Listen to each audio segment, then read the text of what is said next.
right, it's going. Uh, Yes. what is going on, everybody? Welcome back to the Thrive by Nutrition podcast. Today, we have another guest, which we had previously on the podcast about 2 or 3 episodes ago, I believe. This is Goss. She is a registered dietitian and a certified personal trainer now, which I believe she wasn't at the time, but now she got that certification. And she has been really growing her online coaching business lately and helping women and majority of other populations achieve healthy weight loss, sustainable weight loss, building muscle, you name it. So excited to have her back on the podcast. Yeah. Thank you so much. I'm super excited to be back. And you are correct. I did not have the personal trainer certification whenever we talked last. And I had just gotten into coaching as well. So it's crazy to see, even over the past few months, how things have changed. But I'm really, really excited to be back and just talking about all things sustainable weight loss today and just really getting into, how to lose weight sustainably and the fact that weight loss is not necessarily, it doesn't have to be a part of diet culture. And I know that Joey will lead a little bit more into that. Yes. So excited to be talking about this topic. It's a pretty controversial topic, but it's something that we actually had a conversation about maybe 1 or 2 months ago through Instagram DM because I don't know, I don't even remember how it got popped up, but basically how with the body positivity movement, how it's kind of grown over the past, I don't know, honestly, like less than a year. I feel like it's really, really blown up. And which I'm not saying that's a bad thing, but with that movement growing up or blowing up, there has been kind of this pushback towards any attempt to intentionally lose weight at all, no matter what method you use.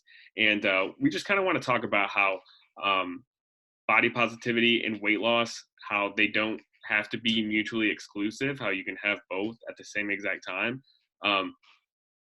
And basically how, if you love your body, it doesn't mean that you don't ever want it to change. And we just really wanted to emphasize that. And I'm really excited to have Kara on here because I definitely can admit that women face a lot more probably body image issues than guys do, and a lot more pressure from society to have a certain body and look a certain way.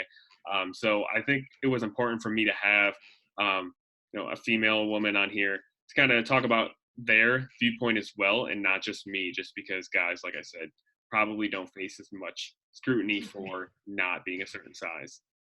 No, absolutely. I completely agree. And although, I mean, we do see, many males as well facing body image issues, I do think a lot more of the target is toward us women, in media, on social media, just the fact that we have so many images out there of what our female body should quote unquote look like, that we have a lot of expectations on us. But I also think that with what you said about the body positivity movement really blowing up, which is an absolutely amazing thing, because I'm all for body positivity, but like Joey said, I also feel like there has been a pushback against weight loss and sustainable weight loss. And I saw a post the other day that said something along the lines of, if you're promoting any type of weight loss, you're not supporting body positivity. And I think that is just so unethical to say, especially, and I know that Joey can agree with this, being a coach and a soon-to-be registered dietitian. Like, I am all for body positivity and I am all for loving yourself, but there is a certain point where, weight can play a factor in our risk to disease, in our overall health, in our risk of death and things like that. So that's where I find it really difficult to say that, say such a radical statement like supporting weight loss is not supporting body positivity, because I don't think that's true at all. What are your thoughts on that? No, I definitely 100% agree. And I liked how you brought up the point about just, body weight does have some impact on health. That's been proven with science over and over and over. Um, it doesn't have the same impact per individual. Like we all have different genetics, obviously, and we all have different lifestyles, and we all have different varieties of risk factors that put us at risk. And our body weight is just one of those risk factors. And some of us might be, you know, genetic genetically predisposed to have things like diabetes, hypertension, heart disease, no matter what size we are. But that risk can be reduced a little bit by, just maintaining a healthy body weight and healthy lifestyle in general. Which kind of brings up the Hayes movement, which kind of goes along with body positivity, the health at every size. I'm not going to act like I'm an expert on this kind of movement, but I've heard some people, they've described it as healthy at every size, and then other people say health at every size. And I believe Mm, the original movement is health at every size, meaning that yeah. you can practice healthy behaviors at any size, and no matter if you are, at a normal body weight by BMI standards or obese by BMI standards, you can still make healthy choices and have healthy behaviors and live a healthy lifestyle. But then I've heard some people say maybe they don't necessarily say healthy at every size, but they'll say that body size has no impact on health at all, which from what we know so far from the research, it's definitely false. Like I can't really sugarcoat it anymore. um, Now, I'm not saying it has a huge impact in every single person because, like I mentioned, genetics, but it does have some impact. And I don't know, what is your opinion on that? Yeah, I 100% agree with that. And I think that, the whole Hayes movement, again, I'm not an expert in any way on this movement at all. But I do believe that the original term was health at every size, which I am here for. Like, I am here for creating healthy changes, sustainable lifestyle changes, and habits at every size because every single person deserves to do that, regardless of their body size or who they are, or whatever it may be.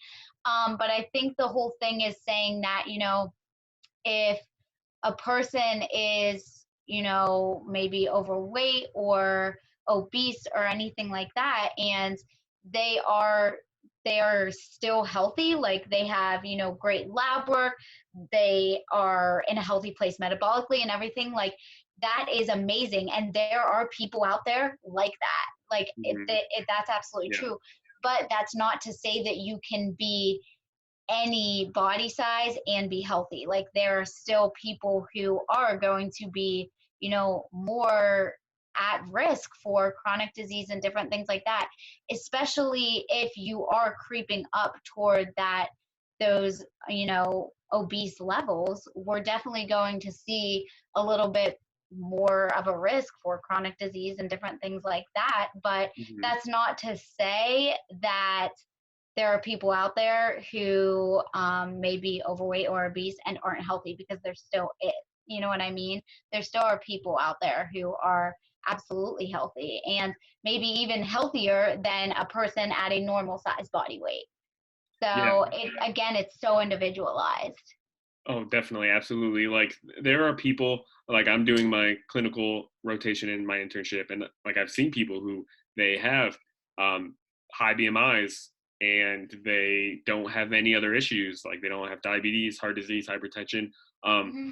but this, just because they don't have it or they don't have it right now doesn't mean that their body size still doesn't put them at a higher risk than what they would be if they were a little lower. Like let's say right now with their genetics, their lifestyle, their body size, maybe they only have like a 15% chance of developing diabetes in the next 5 years. Right. But that's a pretty low chance. So maybe they don't get it in the next 5 years. But if they, started exercising more or reduce their body weight to a more normal body size, maybe they reduce their risk to 10 or 5%, something like that. So in both scenarios, maybe you don't end up with diabetes or something like that in 5 years, but your risk is still a little lower. And that's kind of what really trying to get at. Just because there are people who have really great genetics, or maybe they are extremely active, but they just have a higher body size. Um, like that the body weight is just one piece of the puzzle, and it's not Yeah. going to automatically dictate that you have it, but it can make some impact. And like you said, there are some people who are have a higher body size, morbidly obese, that don't have any of these issues, and then there are some Mhm. that are at a normal body weight that do, and maybe that's because the person who is at a higher body weight eats generally healthy. They exercise more, and then the person at a lower body weight eats more highly processed foods, doesn't exercise at all, and that exercise is able to kind of balance out that extra body weight that they do have. Um, but that still doesn't mean that the body weight has no impact at all. Um, Right, absolutely. And like you said, it's one piece of the puzzle. Like, even for me with my own clients, I really try to steer the focus away from weight and really focusing on overall health and non-scale factors. But again, it's all about taking an individualized approach as a health practitioner. Like, saying that weight doesn't matter at all is not wise. But saying that weight is the only thing that matters is also not wise. So we have exactly. to find that middle ground. But, saying that, kind of going back to what we were talking about before, saying that supporting weight loss is kind of like promoting negative body image, I just think is so radical to say, because I know myself and you as well, we both help people lose weight in a sustainable way. That is very, very much so far away from diet culture. Oh It's yes, yes. very far away from the fad diets, the quick fixes, like, and I think that it honestly, it's something that I don't want to say it upsets me, but it does kind of make me feel a certain type of way because I know that my intentions are always good. And I will be the first one to tell you that most of the women who come to me under eating. Like, I am not putting them on restrictive diets. I am increasing their calories to get them to a healthier place so that they can lose weight in a healthy and sustainable way. So I don't know. And I'm Yeah. consistently promoting the fact that I want them to view themselves in the most positive light. And that's something that I work with on them too, in a mental aspect, in a behavioral aspect, all of the above, you know?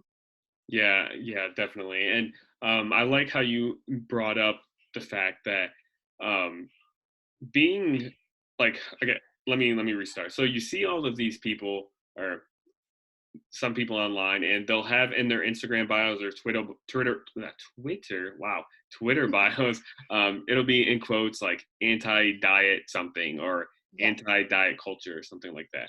And they use these phrases, and I think it's confusing because the it term is. diet has multiple meanings to it. Like, Hmm. diet is really meant to just mean simply what we eat on an everyday basis. Like, if you go through school to be a registered dietitian, when you hear the word diet, you're supposed to think of just what they normally eat. It's not supposed to mean something super restrictive. Um, Right. so this phrase is just like, it can have broad meanings. It can mean that. It can mean what you eat. It can mean um, like an intentional choice to try to lose weight by kind of cutting back calories or cutting back something. And then it could also mean basically what fad diets are, where you are extremely restricting yourselves. And a lot of these people who put anti diet in their bios or anything like that, I'm sure they are promoting that they're anti fad diets. But Yes. when they say that, they don't clarify that. So then people get the message that any intentional weight loss pursuit is negative when it's not. If you're doing it in a sustainable way with, a registered dietitian or a nutrition coach that actually preaches, sustainable weight loss and doesn't put people at severe calorie deficits, and um, that's completely different than just going online and trying keto by yourself when you know nothing about nutrition, and then exercising for 3+ hours each day, 5, 6, 7 days a week. Like, they're two totally different things. So to just cross off quote unquote diets in general without really, you know, picking apart and clarifying which type of diet you're talking about, it gives a really bad message, and it definitely upsets me because I know there are people out there who are on the fence about if they want to lose weight to get to a healthier body weight, and they might be able to do it sustainably with a registered dietitian and with their accountability and support, but they choose not to because they see all these messages about if you try to lose weight, then that means you hate your body. If you try any diet, it's not going to work at all. And then they end up just not trying. And then, maybe years down the road, they feel like they aren't the healthiest that they could have been if they would have made that choice a while ago. Um, Yeah. so I do get actually really upset about it because, um, like, I've seen what unhealthy behaviors can do to people over the long Hmm. term and their health and the impact it can make. And I know what kind of impact it can make when you start to make healthier choices and get to a healthier body weight because I've been through it and it just feels amazing. And you feel so much better, not just because of you being a certain size, but because of you're just proud that you are valuing your health and improving it. Yeah, no, I completely agree with everything you said there. And I kind of want to move into, so, you said about the anti diet, and diet has gotten so twisted around. Like when Yeah. I say diet, I genuinely mean what you're eating on a day to Yeah. day basis. I don't mean fad diets. I don't mean dieting, like, unless I'm actually speaking in context of, okay, like we are going to be in like a fat loss phase, or we're losing fat or something like that in a sustainable way. Diet to me means what you're eating every single day. And I kind of want to get on the topic of macros a little bit because I know that you and I both utilize macros. And I know that there are tons and tons of other dietitians and nutrition coaches out there who utilize macros as well. And I think that macros have gotten lumped into the diet culture world and into the fad diet category, which I don't like because let me just say this right off the bat, macros are not for everyone. And as registered dietitians, that is something that we assess with our clients. The first thing I ask, because I am a macro based coach, but I also focus a lot on behaviors because I do believe that the two can coincide together peacefully, is are you comfortable with tracking your macros? Is there any kinds of past behavior or past experiences where you feel that this will make you obsessive or restrictive or anything like that? Those are things that I assess, and if so, we do not track macros, we don't even track calories.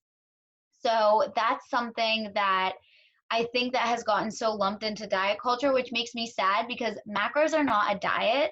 Macros are the foundation of our food. They're carbs, fats, and proteins. It's what makes up our food. It's what we eat every single day. And I think that macronutrients are really important to have as a tool and as a foundation to building a healthier lifestyle, because then yes, months down the road you can say, wow, okay, like I know how to build my plate. This has more carbs than this, or this has more fats than this. And for many, macros is a sustainable way of losing weight. So it makes me sad that it's gotten very much so lumped into as a fad diet because it's really not. Yeah, yeah, definitely. It definitely has gotten lumped into there, and I think it's kind of funny. Something that I thought about when you were saying this was that as registered dietitians, when we go through school, one of the first things we learn is that when we go through like nutrition counseling, any of those classes, is your approach has to be individualized. Hmm. And if you are a registered dietitian or a nutrition coach and you are preaching that um, all diets don't work, macro counting is automatically going to lead to an eating disorder, it's automatically lumped into a fad diet or diet culture, and it's negative, it's not going to be successful no matter who it is, you're not really tailoring your approach to the individual. No. So you're kind of going away from what you were actually taught to do as a professional, but it's kind of another topic. But um, Yeah. I definitely agree with what you said about macros, how it's not a diet, it's just a way to keep track of what you're eating. Like Mhm. you don't say I'm doing a macro diet. Like Yeah. we all eat macros all the time. That's Mhm. what we eat. That's how we get calories is through macros. The only difference is you are tracking them and then kind of manipulating them based off of what your goals are. And Mhm. I think it's important what you said was um, that tracking macros is a way to actually learn way more about food than what you would learn by just, you know, I don't know, just saying I'm going to eat this because it's healthy. Like Mhm. you don't know, Absolutely. you don't know what the composition of the food is at all. You just know that yeah, it's generally healthy. But when you actually track macros and learn about the importance of each, you know what it does in your body, what each one does. Um, which ones need to be higher when you're in this phase, need to be lower when you're in that phase, and you just overall learn so much about food.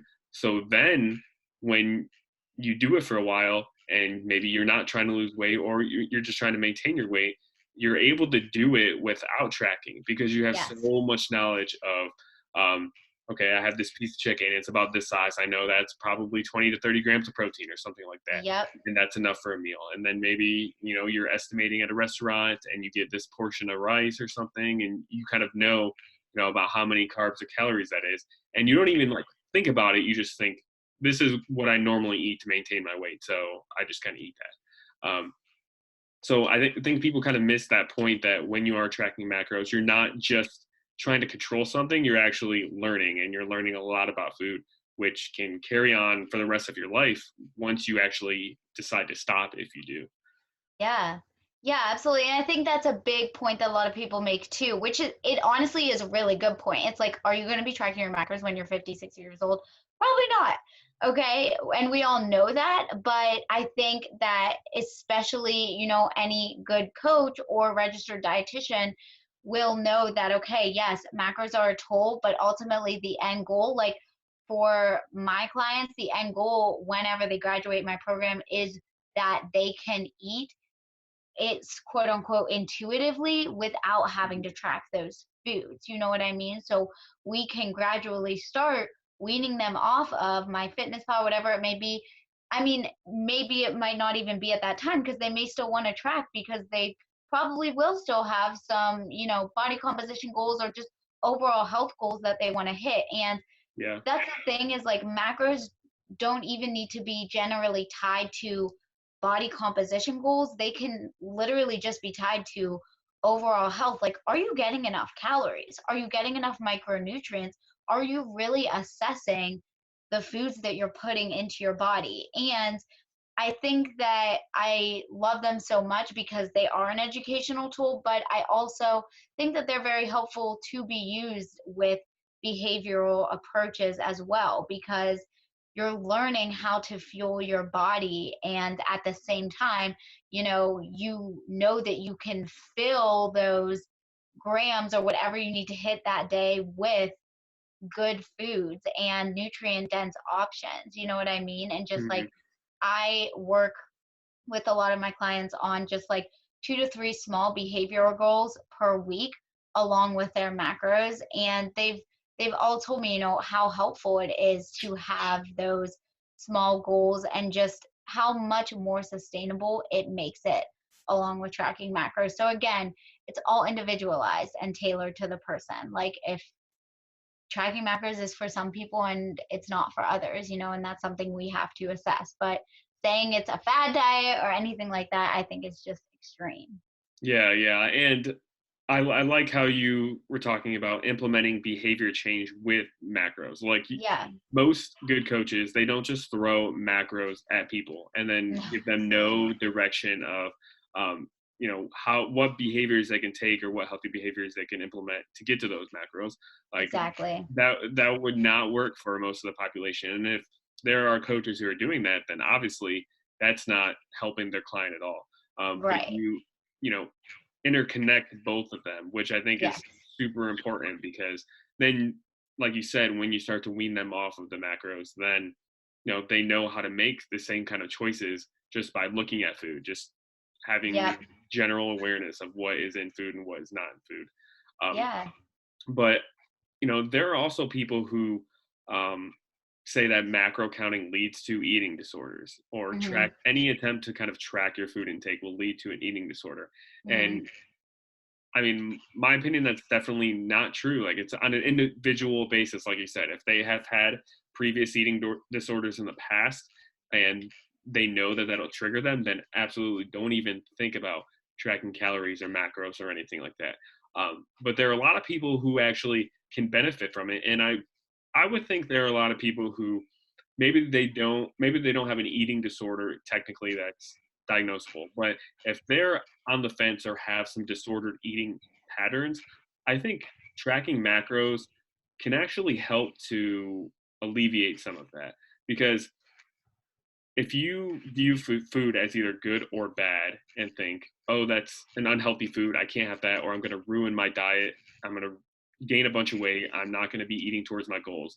Um, that's a negative relationship around food if you view food that way.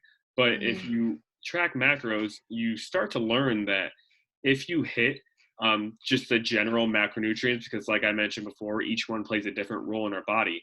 If you hit your macro goals, despite if maybe you end your night with I don't know, some grilled chicken breast and broccoli, or if you end your night with one or two slices of pizza, but at the end of the day you still hit the same macros, you aren't going to see any body composition changes at all in that Yeah. day, at all. Maybe if you go down to the very, very, very cellular level, there might be one little thing that's different, but you are Right. not going to notice, and it's not going to make any noticeable difference, even in the long term. So I think when you track macros and you do that, and you realize, like, wow, I can have, you know, a cookie on this day, hit my macros, and it literally does not affect my progress at all. It's not like I fell off track this day. I was literally still on track this day. And Yeah. when you do that so many times, and you realize if you are in a fat loss phase, you can lose body fat while doing that, or if you are in a maintenance phase, you can maintain your body weight doing that, or even in a muscle gaining phase, and you can gain mostly muscle mass even if you include something like a cookie or something every day. I think that can really help a lot of people's relationship with food, because they realize there are no good or bad foods. There are basically macronutrients, and then some foods contain a little more micronutrients than others, which we would call more nutrient dense, or what people mostly think of when they think of healthy foods. But it's Yeah. not black and white. There's a spectrum on if it's micronutrient dense or not, and then there's also a Mhm. spectrum on if it's macronutrient or calorie dense or not. And I think you kind of learn that by tracking macros and not thinking of food as good or bad. Yeah, I 100% agree. And I can speak from my own personal experience. Just going back to what you said about how some people say, no matter what, tracking your food is going to lead to an eating disorder. Because, one, again, it's all going back to an individualized approach. It will not lead to disordered eating patterns for every single person. Maybe it will. Maybe it will lead, it honestly could cause some obsession. Like, I know with some people I've talked to, they said they started to get obsessed with it. And that's somewhere where it's an individualized case. And okay, then we should not take that approach with them. And there are some people who have a history of disordered eating patterns or were diagnosed with an eating disorder where, okay, that's not an option. But I know that from my just speaking solely in terms of my own personal experience, um, about 3 years ago, before I started working with my own coach, I went through a lot of binge like episodes. And I was never diagnosed with an eating disorder, so I am not in any way speaking on the terms of being diagnosed with a binge eating disorder. But I knew what it felt like to my body, and I would go through those restrict binge cycles over and over and over again because I viewed food in this black and white way of good versus bad, even while I was in school to be a dietitian, and once I started tracking macros and seeing, oh my gosh, like I can genuinely fill my body with nutrient dense foods and foods that I love and crave and still feel good, see the progress that I want to see, and just genuinely overall still maintain that overall health. It was just such an eye opener for me, and I stopped having those binge like episodes. I can't tell Mhm. you the last time I had one of those, and it's because I started tracking macros. Now, will I track my macros forever? No, absolutely not.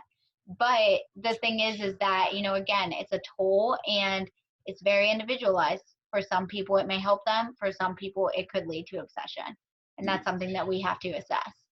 Yeah, yeah, and since you brought up your kind of personal experience, like mine wasn't really like that, but back, geez, this was in like 2013, 2014.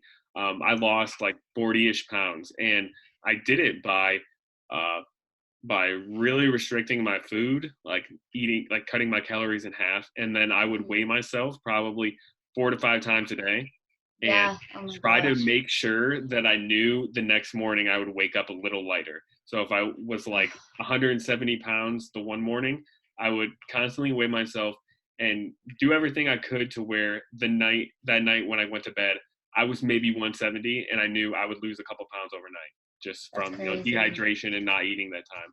I would do that, and I lost 40 pounds. And I actually was exercising like crazy too. I was doing Insanity probably like twice a day, sometimes like P90X and Insanity.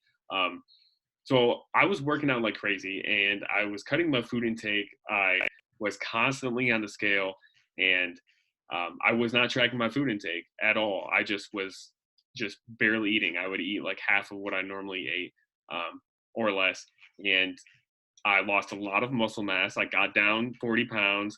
I still wasn't happy with how I looked. Like I was what someone would say probably skinny, like I was a lot smaller, but I didn't have the muscle definition I wanted. I didn't have the strength that I wanted. So I wasn't happy. And then that's when I started getting into tracking macros and learning about that. And also started learning a lot more about training and how to actually train to build muscle instead of just do a ton of cardio that doesn't help building muscle like at all if you do it that much. And I started realizing, you don't want to be losing weight that fast. And I realized the weight on the scale fluctuates way more from water. Like every fluctuation you see day to day is from water, basically. Like if you Hmm. wake up even the next day and you're lighter and you're excited about it, maybe you shouldn't get that excited about it because it's just one day and it's probably just water weight if you lost like 1 to 2 pounds in one day. Um, but anyway, I'm kind of going off track with this. But basically, what I was saying is that time when I wasn't tracking macros and I was just trying to make healthier choices and cut my food down, how some people would maybe say like intuitively cut my intake down. I had a really bad relationship with everything, and that whole Yeah. entire process. And being able to learn about macros, track them, realize that I can have some of these foods. I just need to have the right amount and exercise moderately. It just made a world difference. And now, what, 6 years later, 6 or 7 years later, and I feel no stress around food at all. And I track Hmm. my food intake almost every day. Um, Yeah. and that's another thing when you're constantly tracking and you realize you can fit in these foods. Some days when you don't track, it's not a big deal. Like No, not at all. you know how to make the choices that you normally make throughout the week, and Yeah. it just doesn't throw you off. Um, Yep. so I think by automatically dismissing counting macros or learning more about food and being more aware of what you're eating, you are holding people back from getting to that spot where they aren't stressed about it and they're well educated. So Yeah, I completely agree. I can confidently say that like I can I can go how many days without tracking my intake and I'm not stressing about it. You know what I mean? yeah, Because I have that foundation. I have those behaviors. And let me just say like obviously like I reiterated before like we have to have that foundation before we can even start tracking macros. You know what I mean? Like you do have to create those behaviors and build them up, but also, you know, pairing them with even just knowledge of okay, even if you start out just trying to hit like a general calorie range and then tapering it down into macros, I think is yeah, very, very helpful along with the implementation of those behavior changes. But one thing that I wanted to touch on because I think it goes along with the whole body positivity aspect is that you said you were down like 40 pounds and you still hmm weren't happy, yeah, which is so, so powerful. And that's something that because you had made a tweet the other day talking about body neutrality and yeah, how it may be a bit I don't want to say better than body positivity, but a bit more optimal in some Hmm. situations. But and I'm all for body positivity, but my take on this is that it's all about loving where you're at every step of the process, and knowing that you really do have the power to change, to a certain extent, really whatever you want about yourself by making the correct choices.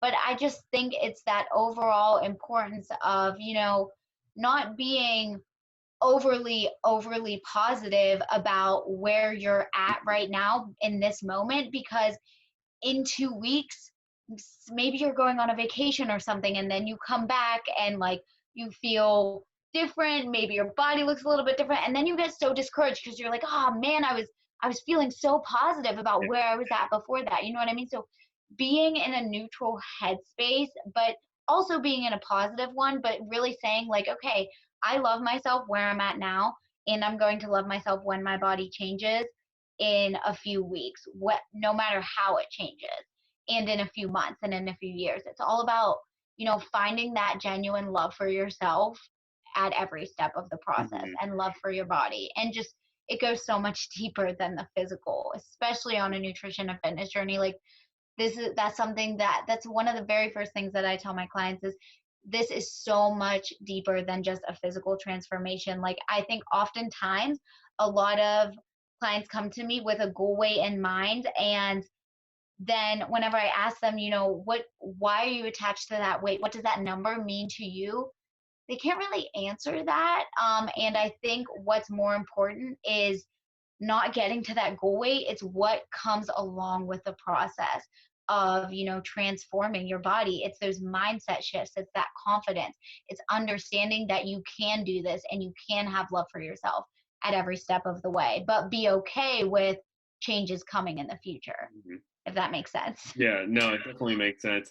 And yeah, that Instagram post or tweet that you mentioned that I made, for anyone that hasn't really read it or have hasn't seen it, um, basically I saw a tweet by, um, I cannot remember what the profile was, um, but it was basically saying that instead of aiming to be more body positive, maybe we should aim to be more body neutral, meaning that we just don't really hold our body to that high of a standard, no matter what it looks like.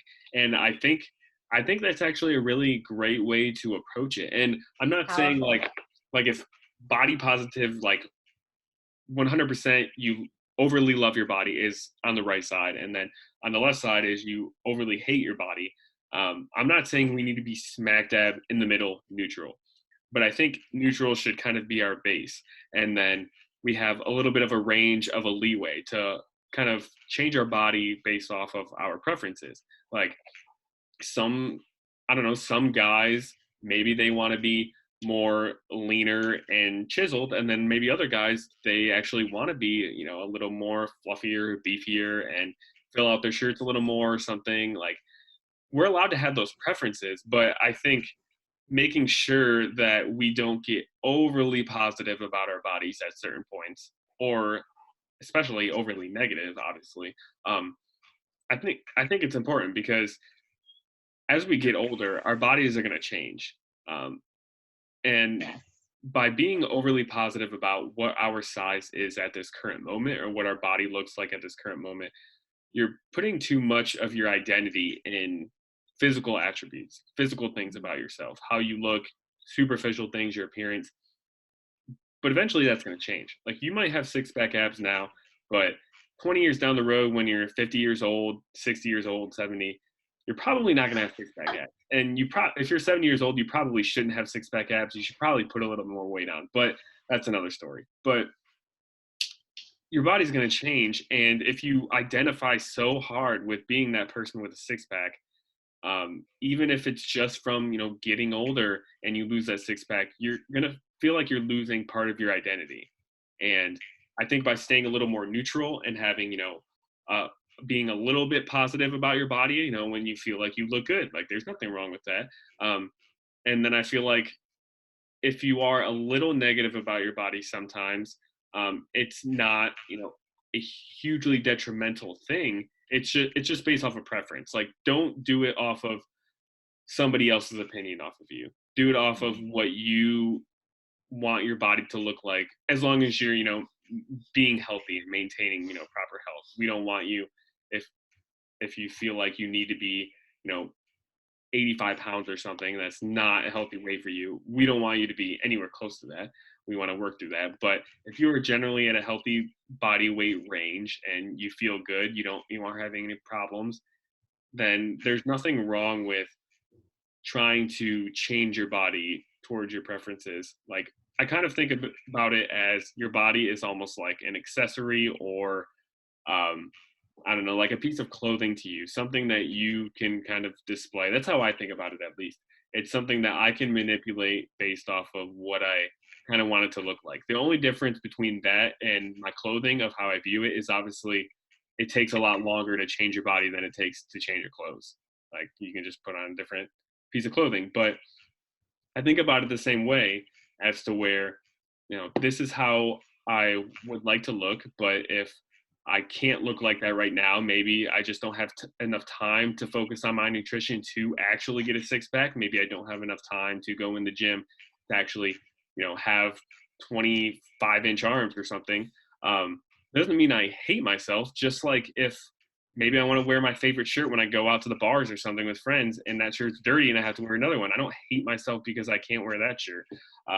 Maybe my mindset's different than most people, but I think having that neutral spot, and then, having that range where you aren't getting overly positive and overly negative, can help you have a healthy mindset towards how you look. And I value my character, the way I treat people, being honest, a lot more than me valuing my shape. And I think if more people thought about things like that, where they valued those things, internal things, the type of person that they are, then they wouldn't really be so hung up on their body shape. So. Yeah, absolutely. And one big point that I want to make is that you can love yourself and still want to change your body, and you can change your body from a place of positivity and personal growth, and just loving knowing that, wow, like my body is my own, like I can do, whatever I want with it, and I have the power to make myself feel, strong and a certain way that I want to feel. So I think the overall point is that we do not want, weight loss or, changing your body in any sort of way to get automatically lumped in with being negative about your body, because you absolutely can love your body and want Mhm. to change it. And there are many there are many people out there who know this to be true as well, but I think we're talking more to like the radical people out there who are saying you're shaming your body and you hate your body if you want to lose weight, Mhm. basically. Yeah. um Go Yeah, ahead. there there are some really radical people out there, and I don't know if they're all of them are that radical in their actual beliefs, but the way they display their beliefs, it comes Yes. off as radical. And I don't know, I hypothesize that a lot of this has to do with the way social media is set up, and things that are super polarizing, where you have a very strong opinion in this way or a very strong opinion in that way. They get views, they get clicks, they get likes, they get Oh, comments, for they get sure. interaction, and people want to be seen and they want their opinions to be seen. But when you take a more neutral approach and say, you can try this here, but don't try it if you're having these feelings, or you could try Yes. this, but don't try that if you have those feelings. That's not going to get as much engagement, or it's not going to be as popular of a post. Not as many people are going to see it. And if you're somebody who wants that engagement, you want more followers, maybe you have a business, um, you're going to benefit off of being more polarizing. And I think that's kind of sad. Uh, I can't blame people for trying to, I guess, make more money, make a living, feed their families. But for me personally, I just I'll never be able to be that polarizing with things. I'll have to always give context and be more neutral because that's the way things usually are. Usually things aren't one extreme or the next. Usually the truth lies somewhere in the middle. And um, this goes back to what I said about people being anti-diet. Um, they're not providing context. They're just being very dogmatic about their approach, anti-diet, or even this goes to people being anti-keto, anti-vegan, things like that. Like if you want to do keto and you know that it's not necessarily better for fat loss, and you know that you can add some vegetables in there and it be healthy, and you're not going in there doing keto with false expectations, then I'm 100% for it. Like, go ahead and try it, give it a try. Maybe you like it. Maybe it helps keep your hunger under control, whatever. Um, but then in another scenario where you are doing keto and you think it's going to automatically burn a bunch of body fat, then yeah, I'm probably not going to recommend keto to you. So sometimes you could say I'm anti keto. Sometimes you can say I'm pro keto, depending on your approach.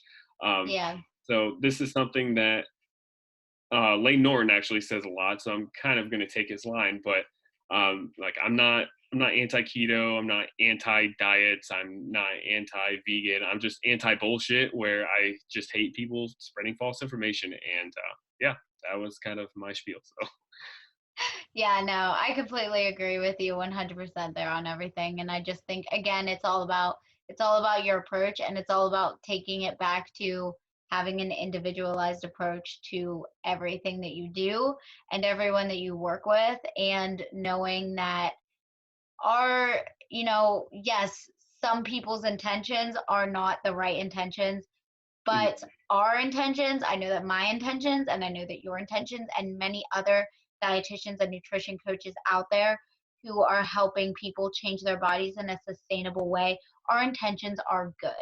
And we are doing it through ways that we know are, overall healthy for the person or for the client. So I think that's the most important aspect of it all. Yeah, absolutely.